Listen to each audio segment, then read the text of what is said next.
YA. C'est très accessible, c'est très bien détaillé, c'est bien expliqué, c'est entièrement en français. Sur le téléphone, vous avez un petit QR code que vous allez présenter devant la caméra. Et avec ce QR code, vous allez pouvoir indiquer vos identifiants et mots de passe de votre box Wi-Fi.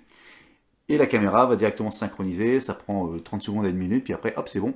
C'est enregistré et c'est parti. Donc installation très simple, rien de compliqué, il n'y a même pas besoin de tournevis, pour une fois.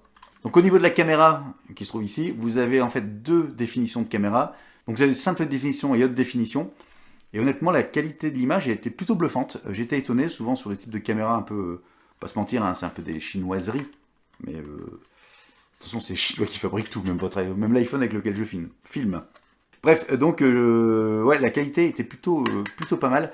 Et je trouve que les différents tests de caméra que je fais actuellement, eh ben, les qualités d'image sont vraiment de mieux en mieux par rapport à ce qu'on pouvait trouver il y a quelques années. Donc je vous expliquais également en début de vidéo, c'est que la caméra possède donc un micro et un haut-parleur. Donc vous allez pouvoir parler à travers le smartphone à la personne qui se trouve devant la caméra. Bon, j'ai fait le test, c'est pas terrible. Vous avez également un mode alarme qui va pouvoir faire imiter le bruit d'une sirène en cas de détection ou d'intrusion. Donc là aussi j'ai testé, ça va, c'est pas terrible.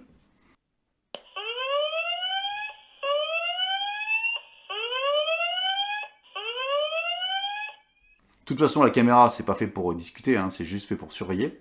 Elle est également équipée de petits projecteurs, donc lumineux, pour éclairer, ou infrarouge pour pouvoir surveiller dans la nuit. Et ça fonctionne plutôt pas mal.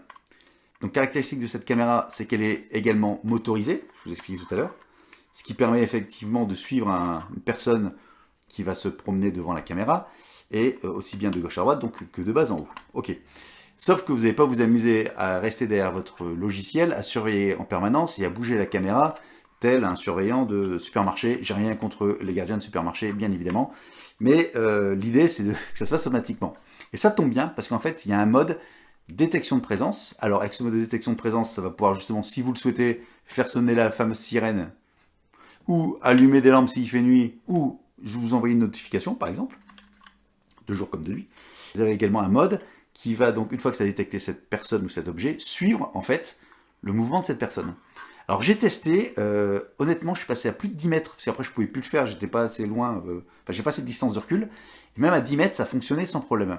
L'avantage en fait de cette caméra, c'est que c'est un petit optique, ce qu'on appelle fish eye, c'est-à-dire d'observation, et dès lors qu'il y a un mouvement dedans, et que ce mouvement va sortir du champ de la caméra va suivre et va tourner, en fait, pour aller voir ce qui se passe du côté de chez Swan. N'importe quoi. Donc c'est plutôt pratique et ça permet donc en fait de faire sa surveillance de manière totalement autonome et pas de devoir vous en occuper.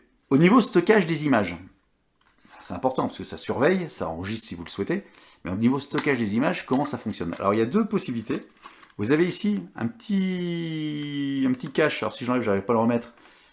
Si, vous avez un petit cache là, tac, sur lequel vous allez pouvoir glisser en fait, bon, je vais pas le remettre, je sais pas si le remettre. Sur lequel vous allez pouvoir en fait insérer une carte mini SD, donc pour enregistrer directement en local sur la caméra. Vous allez pouvoir également enregistrer directement sur votre smartphone, en disant voilà, les images qui sont que je détecte, je les enregistre sur le smartphone, ou alors les enregistrer sur un cloud spécifique à ce logiciel, à Tuya. Le problème du cloud, c'est qu'en fait on ne sait pas où il est hébergé, donc on peut supposer que ça se trouve à l'étranger, on peut s'interroger sur le fait que ce soit bien sécurisé, on ne sait jamais, ça parle quand même de surveillance de ce qui se passe chez vous. Et surtout, en fait, c'est payant. Et ouais, c'est pas, rien n'est gratuit dans la vie. Donc si vous voulez stocker les images pour